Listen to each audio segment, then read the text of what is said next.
Wyduck here, welcoming you to Newkirk Precinct for Game 2 of this Best of 5 series from the Asus ROG Summer 2013 edition in the round of 16. Here in the bottom right, we have spawning as the Blue Terran, we got Team Liquid's Taeja. And the victor of Game 1, spawning as the Red Zerg in the bottom left, we got Team Liquid's TLO.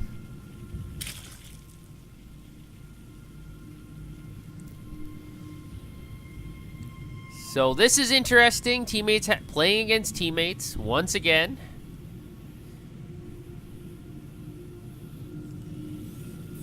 So will Taeja be able to bounce back and gain the momentum, or is TLO going to take a 2-0 lead?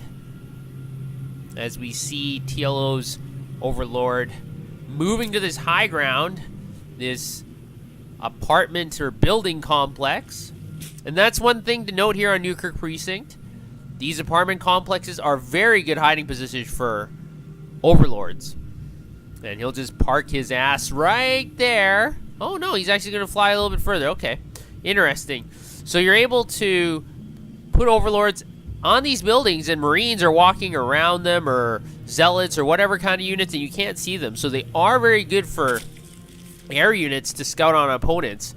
And TL's going to be putting down a hatchery at his natural. At the same time, it looks like Taeja is going to be going for the 14cc, but he's going to put it on the high ground. A little less greedy, he could put it on the low ground. And some players do opt to put it on the low ground. It is a little bit more dangerous, as if there is a scouting drone that comes in here, then the drone can pick away at the SCV building the command center. So a lot of professional players just opt to put it on the high ground. They don't have to worry about it as much. And not only that, if there is a scouting drone or Zerglings or something like that, you can block this off entirely, just as Taeja has done here. And there's no more scouting information that can be attained by the Zerg player.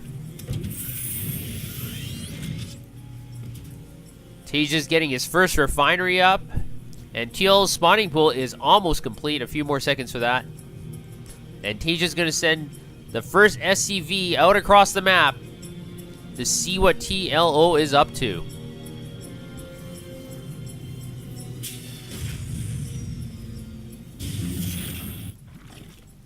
And finally, the expansion hatchery is up for TLO, so he's going to send some drones over there to start mining. And he's getting his first extractor.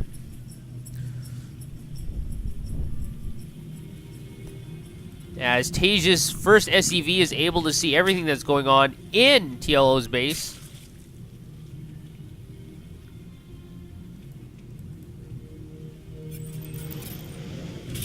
This lone Overlord is coming in here trying to get some scouting information. And Taeja was initially going to put the factory here, but because he saw the Overlord, he's actually going to build it over here. So I don't think TLO was able to see that. No, TLO was not able to see the factory. So good move and good reaction by Taeja.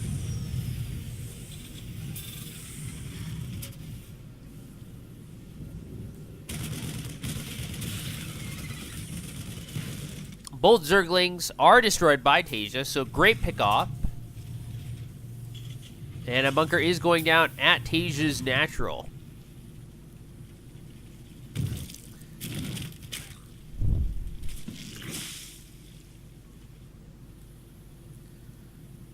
And I'm a little bit surprised by this. A lot of Zerg players like to keep the Overlords here. In this air zone here, so at certain moments in the game, they're able to pull the Overlord into the opponent's base, and then they're able to get some scouting information. But actually, TL is just going to run this Overlord over to the center of the map. At the same time, Taeja is building his third command center, and he's got double Hellions coming out. And because Zergling speed has not been researched, the Hellions are going to have a great time zooming around the map, picking off stray Zerglings and building creep tumors. And that's one of the disadvantages for having 3 hatcheries so early and not getting gas, is that your Zergling speed is seriously behind. The Hellions are able to spot all the queens there. They're going to withdraw.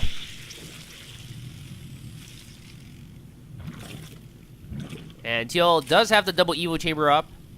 Good positioning, able to block off possible Hellion attacks.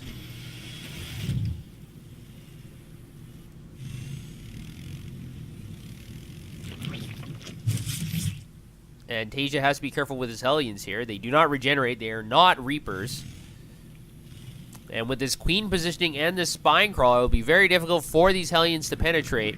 There'll have to be some other units or many more Hellions to be able to deal with this.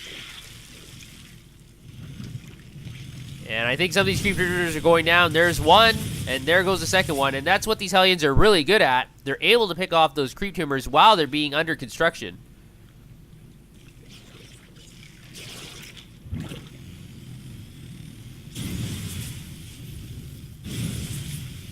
TL has to be careful with this Queen. The Spine Crawler has now been uprooted. So some pot shots on the Spine Crawler. But Spine Crawler is now going to be able to root and is in much better position to deal with these Hellions.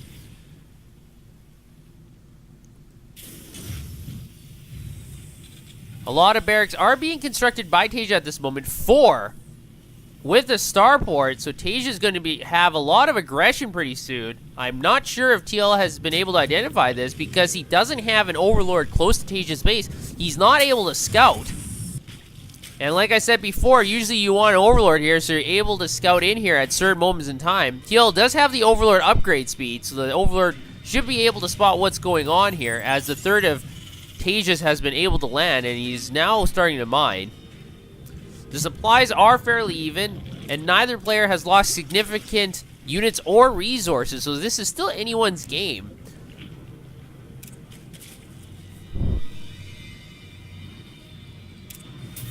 But as time goes on, these barracks, especially with all these reactors that are coming in here, they're going to be able to produce a lot of Marines.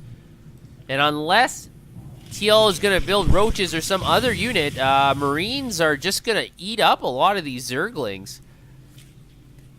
And now TL is organizing his massive Zerglings across the center of the map, able to go around. The Hellions weren't able to spot it.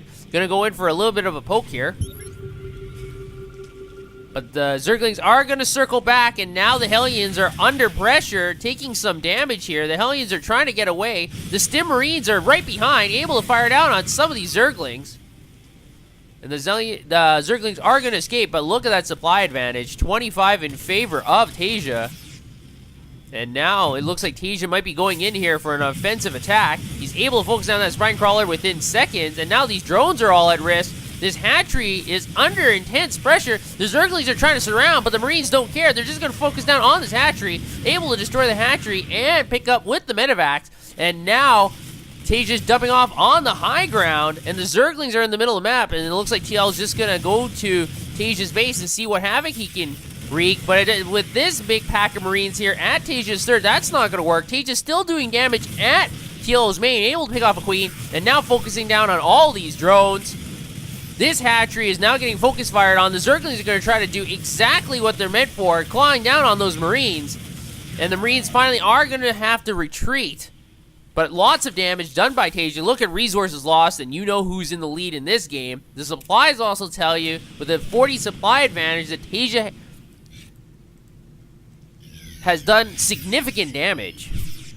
And now Taeja's going to regroup. TL has got his fourth almost up, or third, because his third was destroyed. So Taeja does have 3 bases to 2 right now, and with those mules, the Terrans have a huge economic advantage here. And this large squad of Marines is just strolling in here once again, picking off stray Overlords. And here come the Banelings. Can they get good connections? No, only a few Marines go down. The Marines are splitting up very well. The Banelings do get some connections, but not very good ones.